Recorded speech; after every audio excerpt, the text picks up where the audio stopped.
Olá, sexto ano, tudo bom com vocês? Sejam bem-vindos a mais uma aula de ciências. E vocês acreditam no número da nossa aula de hoje?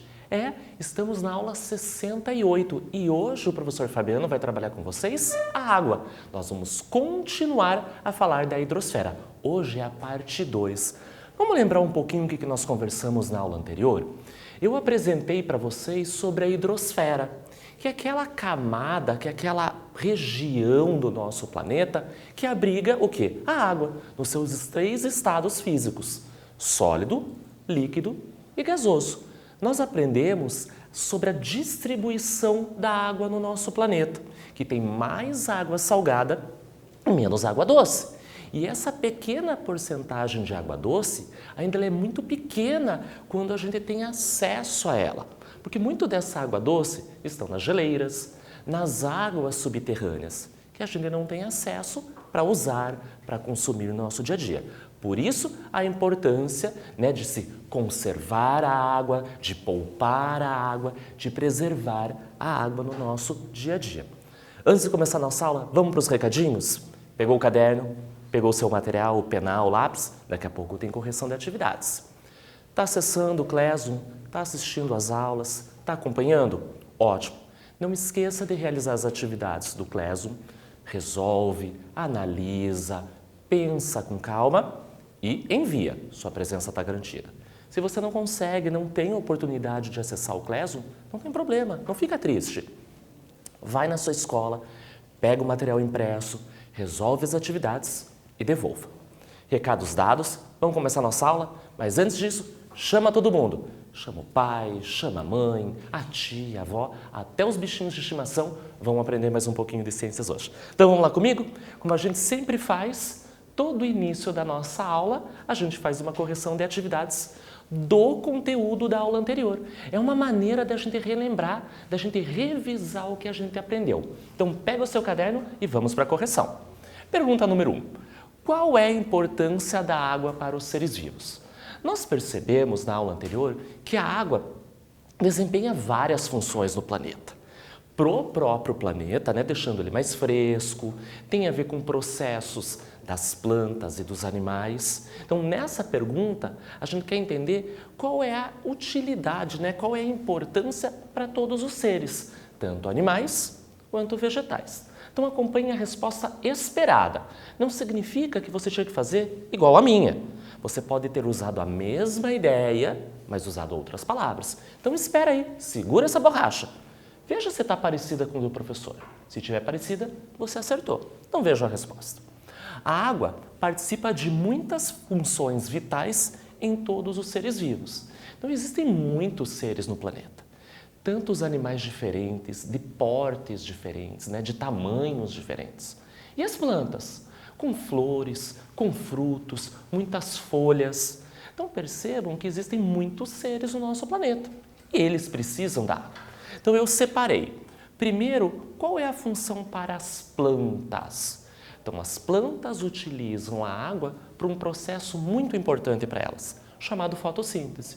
Então, as plantas absorvem a água pelas suas raízes, convertem, transformam alguns elementos em outros. Este é o processo de fotossíntese, onde ela utiliza a luz do sol, a água e o gás carbônico que sai da respiração dos seres vivos, ela converte, ela transforma isso em alimento para ela, açúcar. E elas crescem bonitas. E elas devolvem para a natureza, para o meio, o oxigênio que nós respiramos. Então, veja como a água é fundamental para a planta. E para os animais, incluindo a gente, seres humanos. A ingestão da água é importante porque tanto para os animais, um cachorro, uma vaca, um cavalo, um elefante, todos nós precisamos o quê? Matar a nossa sede. Então, por isso que eu coloquei ingestão de água. Só que nós, seres humanos, demos mais funções para a água com ações corriqueiras do nosso cotidiano. Então, por exemplo, nossa higiene pessoal. Então, tomar um banho, escovar os dentes, no preparo dos alimentos. Então, cozinhar, né? Então, por exemplo, você vai fazer uma sopa, está utilizando água, lavar as frutas, as verduras, os legumes. Na agricultura, então, nós regamos as espécies, né, que estão sendo plantadas e na indústria, para produzir produtos, né, que nós utilizamos no dia a dia, a água participa desse processo na produção. Então, veja como a água ela é fundamental para todos os seres, incluindo a gente. Por isso, a importância de preservá-la, de conservá-la, de não poluí-la e contaminá-la. Porque nós aprendemos na aula anterior, a grande porcentagem é água salgada. Gasta-se muito, é muito trabalhoso tirar o sal da água, um processo chamado dessalinização. Então, eu tenho uma pequena porcentagem, lembra do gráfico que nós desenhamos? De água doce. E dessa água doce, ela está distribuída em várias regiões do planeta. Geleiras, né, as calotas polares, nas águas subterrâneas, nos rios, nos lagos. Então, o que já é pouco tem menor disponibilidade ainda, porque a gente só consegue tirar as águas doces no nosso cotidiano do que está próxima da gente, rios e lagos. E nem vou levar em consideração aqueles rios e aqueles lagos poluídos que a gente não consegue retirar água, tá? Então, olha a importância de preservar este recurso natural tão importante. Eu vou dar um tempinho para vocês corrigirem essa atividade e eu já volto.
Atividade corrigida e a gente vai começar a nossa aula de hoje. Então, deixa o caderno de lado, a gente vai acompanhar aqui as imagens, os textos na tela, a voz do professor e quando o caderno for necessário, a gente pega ele. Então, acompanhem comigo. Vamos começar a nossa aula com duas notícias.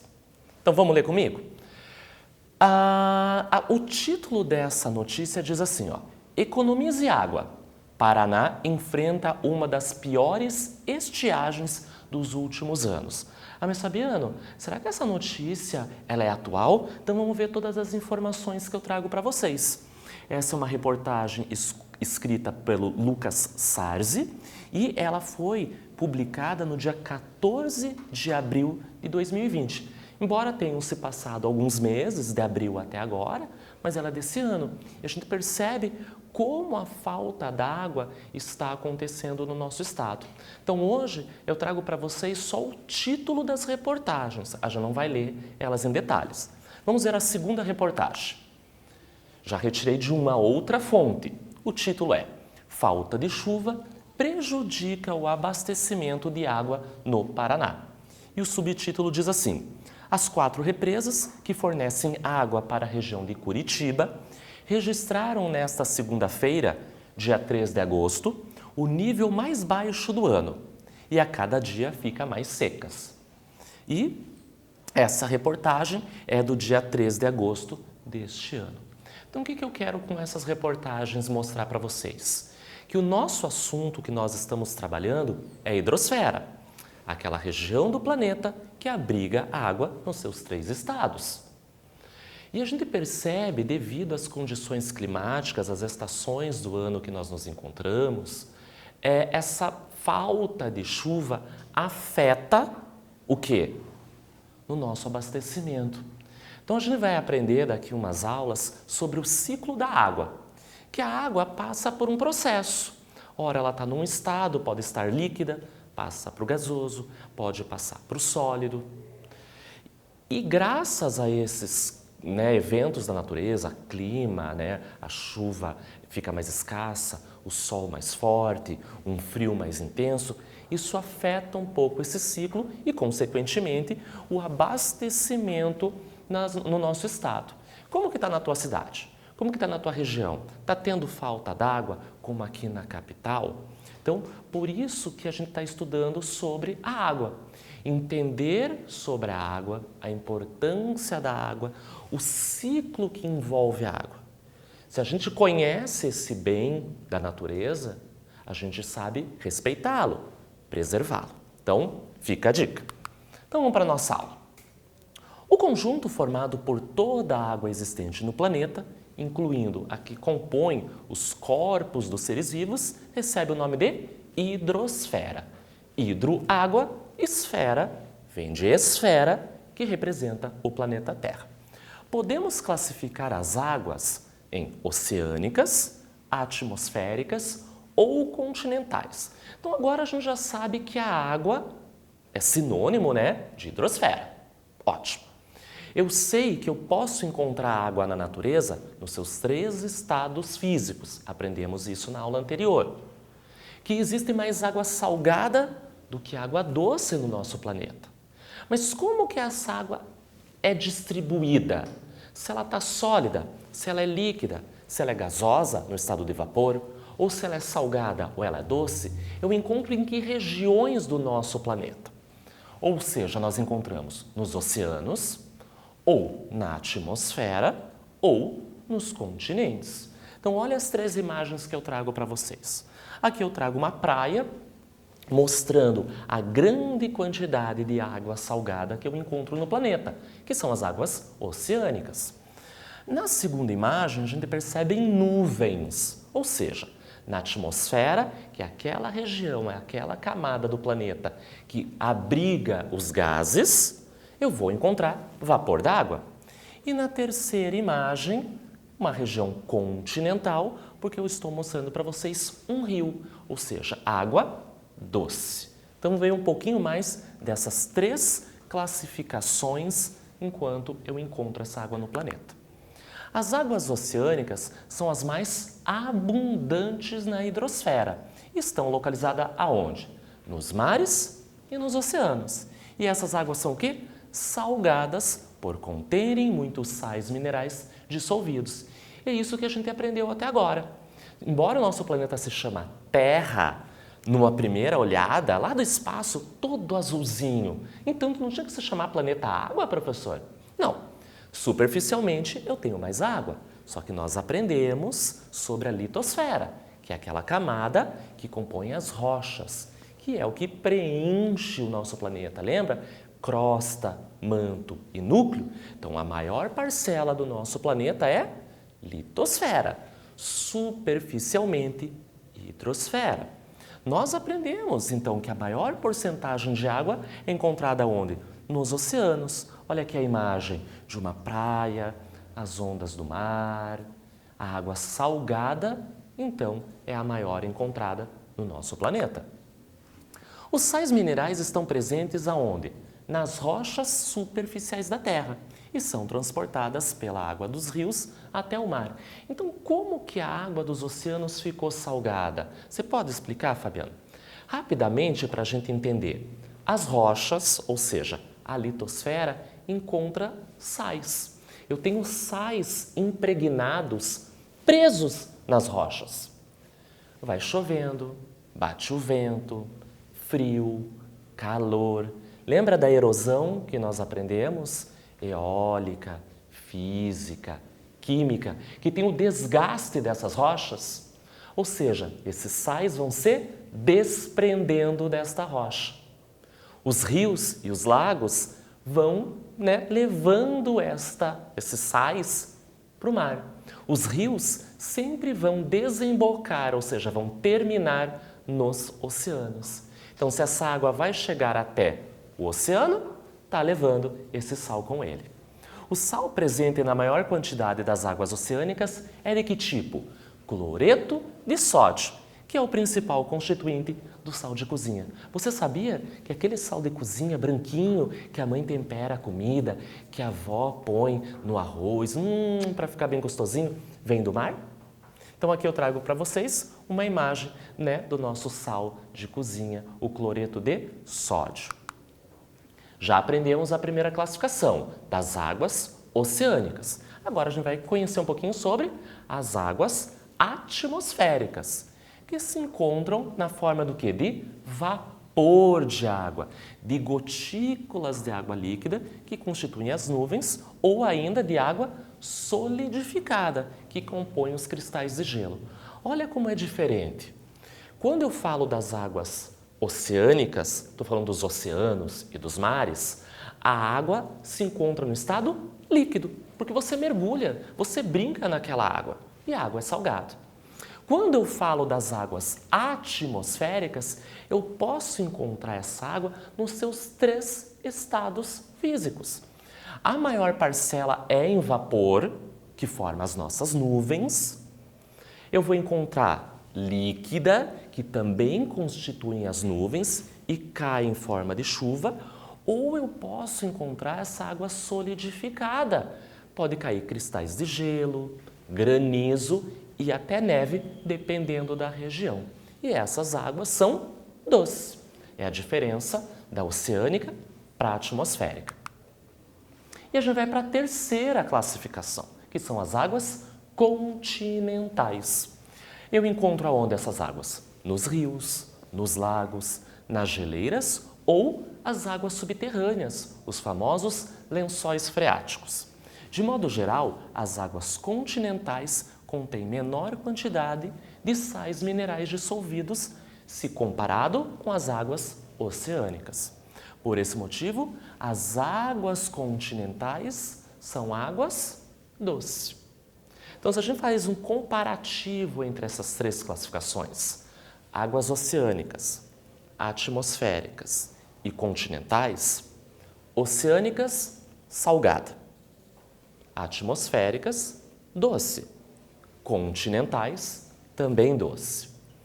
Se eu pegar as águas oceânicas e continentais, vou encontrar água no estado líquido. A atmosférica, que eu vou encontrar nos 3 estados: gasoso, vapor, líquida, a chuva, e os cristais de gelo, a neve, no seu estado sólido. Então, as águas que nós utilizamos no nosso cotidiano para aquelas ações que eu corrigi o exercício da nossa aula, cozinhar, lavar roupa, tomar um banho, escovar os dentes, fazer a irrigação na agricultura, produzir produtos lá numa fábrica, são utilizadas águas da onde? As águas continentais. Não estou dizendo que as águas oceânicas não tenham importância. Claro que tem. Lazer, a gente brinca, vai para a praia. Nós extraímos o sal de cozinha. Só que a maior parcela da água que nós utilizamos no cotidiano, águas continentais. Por quê? Eu uso água dos rios e dos lagos para todas as ações do nosso cotidiano. Imagine você que mora no interior, está longe da praia. Como que vai capturar a sua cidade a água dos oceanos? Você está longe? Se tem um rio perto ou um lago perto. Fica mais barato, fica mais fácil fazer essa retirada, esse tratamento dessa água para a população utilizar. Os rios e os lagos são as principais, então, reservas de água doce, utilizadas pelos seres humanos. Isso a gente já aprendeu. Porém, em muitas regiões, esses recursos não estão disponíveis em quantidade suficiente para toda a população. Veja, se eu já tenho pouca água doce no planeta Terra e pouco dessa água está disponível porque eu tenho poucos rios e poucos lagos, a gente tem que usar com sabedoria. Então imagine se na sua cidade, na sua região, não tem um rio perto, não tem um lago próximo. A cidade vai ter que buscar um rio mais próximo, capturar essa água e trazer para a população utilizar no cotidiano. Por isso que às vezes falta água, às vezes existem campanhas, como está acontecendo agora, para a gente racionalizar a água, usar com sabedoria. Porque pode ser que essa água esteja lá longe e para vir custa muito, é muita gente para usar. Ou a água que está pertinho, um rio que está pertinho, está poluído, está contaminado. E não dá para usar essa água porque a gente pode ficar doente. Por isso, eu trago aqui essa imagem ali de uma torneirinha, saber utilizar a água com sabedoria. Então vamos ver se você sabe usar essa água com sabedoria? Para isso eu trago hoje um quiz diferente para vocês. São 5 perguntinhas que eu vou fazer com 2 alternativas. Como que você usa a água na sua casa? Embora eu estou fazendo essa pergunta para você, mas essa pergunta pode se estender para a sua família. Então, se o pai está sentado com você, a madrasta, um primo, o irmão mais velho, vamos ver se está todo mundo usando bem essa água na sua casa? Senão, a gente vai puxar a orelha de vocês para vocês usarem com sabedoria. Então, nossa primeira pergunta. Como você lava o carro da sua família? E a gente pode mudar um pouco essa pergunta. Ah, Fabiana, a gente não tem carro, mas tem uma moto. Ah, Fabiana, eu não tenho carro, eu sou criança, eu sou adolescente, mas o meu pai tem, a minha avó, meu tio. Então, embora eu faça essa pergunta para você, porque você é meu aluno, mas vamos estender essa pergunta para a sua família? Então, como que é lavado o carro aí na sua casa? Olhem a primeira imagem. Usa balde com água e sabão ou usa mangueira e sabão? Eu vou dar um tempinho para você relembrar como que faz a lavagem do carro, pergunta para quem está aí com você e daqui a pouco eu quero ver se você está fazendo corretinho.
E agora?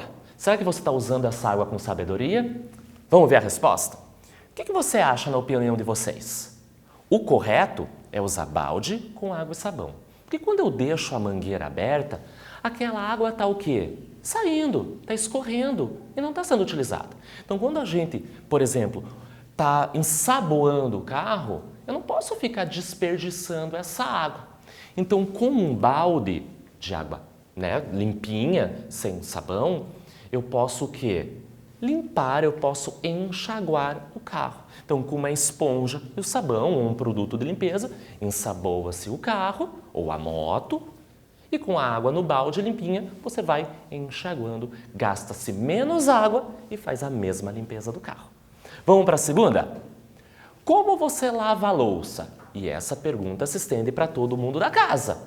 Como que a tia, como que o irmão, como que a priminha, como que vocês lavam a louça na casa de vocês? Lava separadamente cada peça com a torneira aberta, olha lá a imagem, ou a segunda imagem, ensaboa a louça com a torneira fechada. Vou dar um tempinho para vocês discutirem e pensarem e eu já volto para ver se vocês estão fazendo a ação correta.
E agora? Qual é a maneira mais correta de se lavar a louça? Se eu deixo a torneira aberta e vou lavando uma colher, um prato, um copo, aquela água está escorrendo. Então, o mais interessante é ensaboar toda a louça, todos os talheres, todos os pratos, as panelas e depois de uma vez só, ao abrir a torneira, nós o quê? Enxaguamos, tiramos o sabão, o detergente dessa louça. Espero que você esteja fazendo correto. Vamos para a terceira situação? Como que você limpa a calçada ou o quintal da sua casa? Sua casa tem uma parte externa. Tem que limpar. Como que você limpa? Usa vassoura ou um balde com água ou usa a mangueira? Essa tá fácil. Conversem e eu já volto.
Voltamos! E você já reparou que algumas pessoas utilizam a mangueira para varrer o quintal? Com a força da água, vai empurrando folha e sujeira, mas gasta muita água. Então, o correto é, utilizamos a vassoura para tirar folhas, tudo aquilo que é maior, e depois com um balde nós lavamos o piso, o concreto, a lajota, o que tiver na sua calçada e no seu quintal. Vamos para a próxima? Como você costuma usar a torneira ao escovar os dentes? Lembrando que é importante escovar os dentes após cada refeição. Você deixa fechada a torneira enquanto escova os dentes? Ou deixa ela aberta todo o tempo durante a escovação? Vou dar um tempinho e eu já volto.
Vocês perceberam que essa situação é muito parecida com a da louça? Quando você escova os dentes, fica lá escovando o canino, o molar, o pré-molar, se a torneira fica aberta, fica desperdiçando água. Então, o que nós fazemos? Abrimos a torneira, molhamos a nossa escova com a pasta de dente, fechamos, escovamos. Quando é necessário a água, a gente abre a torneira, faz o enxágue da boca e encerramos a escovação. Vamos para a última. Como você deixa o chuveiro quando lava o cabelo?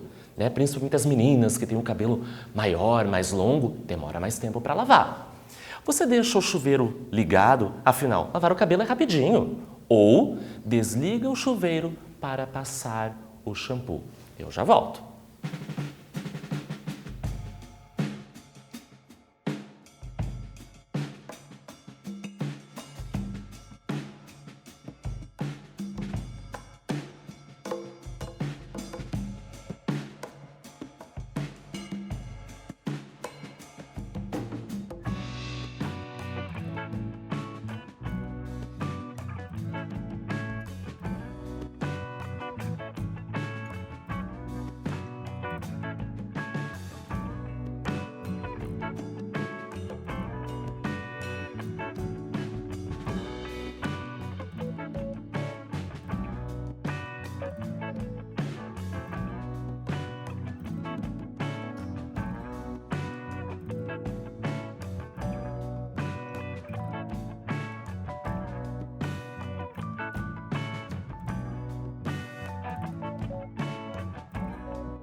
Então, como que você lava o cabelo? Né? Passa shampoo, condicionador? É a mesma coisa. Embora é um pouco mais difícil quando está frio, a gente liga o chuveiro, molha o corpo, desliga o chuveiro, ensaboa, né? Pode ser o corpo, coloca o shampoo no cabelo, massageia e aí a gente abre para tirar o excesso desse sabonete, desses produtos de higiene e de limpeza. Tá bom? Então vamos pegar nosso caderno? Vamos colocar a data de hoje? Então, primeira pergunta da nossa aula de hoje. Em que estado físico podemos encontrar as águas continentais e as águas atmosféricas? Lembra que eu expliquei dessa classificação desses 3 tipos de água? As oceânicas, as continentais e as atmosféricas.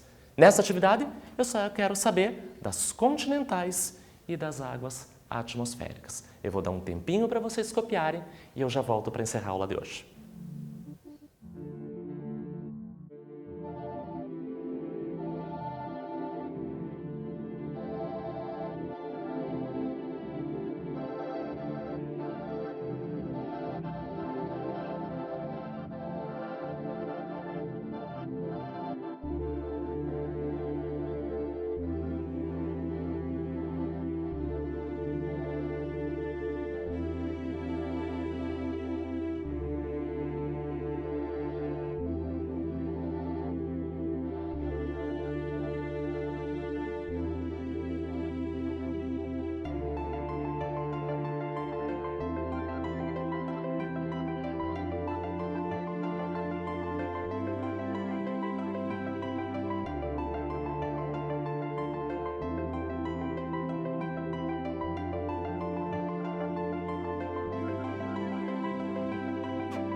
Ótimo exercício copiado, você vai ter calma para fazer porque essa atividade é para casa. Você já percebeu que toda vez que aparece o nosso logotipo da Aula Paraná, significa que a nossa aula encerrou.